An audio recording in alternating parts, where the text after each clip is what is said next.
Ramagundam municipality 23వ వార్డుకి సంబంధించి last time ఒక ఓటుతో ఓడిపోయినటువంటి ఆ కార్పొరేటర్ అభ్యర్థి ఈరోజు మనతో పాటు ఉన్నారు. అసలు ఎందుకు ఓడిపోవాల్సి వచ్చింది, అసలు ఇప్పుడు రానున్న రోజులు ఆయన ఏం చేయబోతున్నారు అనే దానిపైన కూడా ఆయనతోనే మాట్లాడే ప్రయత్నం మనం చేద్దాం. నమస్తే. నమస్తే అన్న చెప్పండి, అంటే లాస్ట్ టైం మీరు ఒక ఓటుతో ఓడిపోవడం జరిగిందని చెప్పారు, అంటే ఎక్కడ లోపం జరిగింది అనుకోవచ్చు? ఎక్కడా లోపం జరగలేదు. నాకే అదృష్టం లేదని భావిస్తున్నా. మొదటగా ఒక్క ఓటుతో నేనే గెలిచిన, మళ్ళీ రీకౌంటింగ్ లో ఒక ఓటుతో ఓడిపోవడం జరిగింది.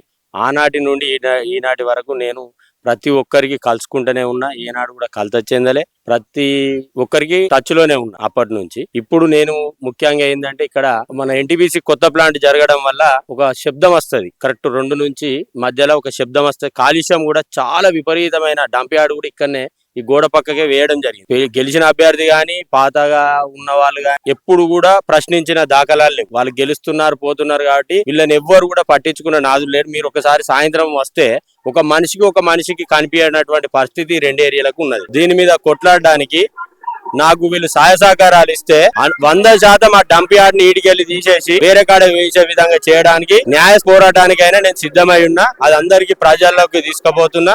ఈసారి కంపల్సరీ 100% నన్ను ఆశీర్వదిస్తారు. ఏడికి పోయినా బ్రహ్మరథం పడుతున్నారు కాబట్టి ఈసారి నేను గెలిచే అవకాశాలు 100% ఉన్నాయి. అంటే ఇప్పుడు ఏదైతే మీరు ప్రధాన సమస్య అని చెప్పారో అది ఇంతకుముందు వాళ్ళు ఎవరు కూడా తీర్చాలని మీరు చెప్తారు.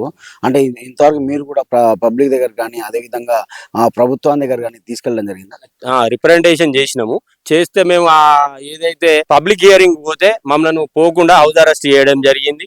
అప్పుడు కూడా మేము గొంతెత్తి చెప్పినాం ఇలా జరిగింది ఇది అని, కానీ మమ్మల్ని అప్పుడు హౌస్ అరెస్ట్ చేయడం జరిగింది. కాబట్టి ఈసారి మేము న్యాయ పోరాటానికి నేను సిద్ధంగా ఉన్నా. ప్రభుత్వం నుంచి ఎలాంటి రెస్పాన్స్ ఉంది అనుకోవచ్చు? చాలా బాగా ఉంది, అందరూ చాలా రిసీవింగ్ చేసుకుంటున్నారు.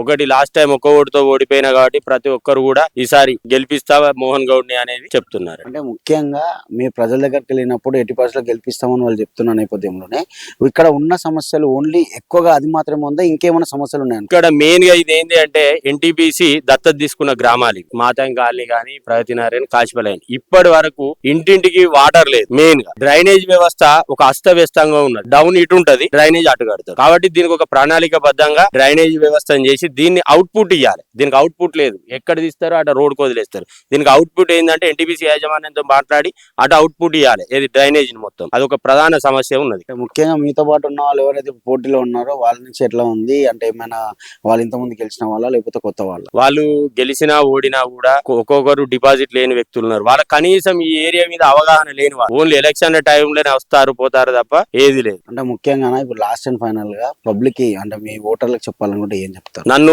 ఒకసారి ఆశీర్వదించండి. నా మార్క్ ఏంటిదో అభివృద్ధిలో చేసి చూపిస్తా. ప్రధాన సమస్య అయినటువంటి ఈ పొల్యూషన్ కూడా కంట్రోల్ చేయడానికి నా శాయశక్తుల ప్రయత్నం చేస్తా. న్యాయ పోరాటానికి నేను సిద్ధంగా ఉంటా. ఇది అంటే ఈసారి కనుక గెలిచినట్లయితే ఇక్కడ ఉన్నటువంటి ప్రతి సమస్యను కూడా నా సమస్యగా భావించి సమస్యలను తీర్చడానికి సిద్ధంగా ఉంటాను కూడా అని చెప్పడం జరిగింది. కెమెరామెన్ రాజుతో మహిపాల్, గోదావరిఖండ్.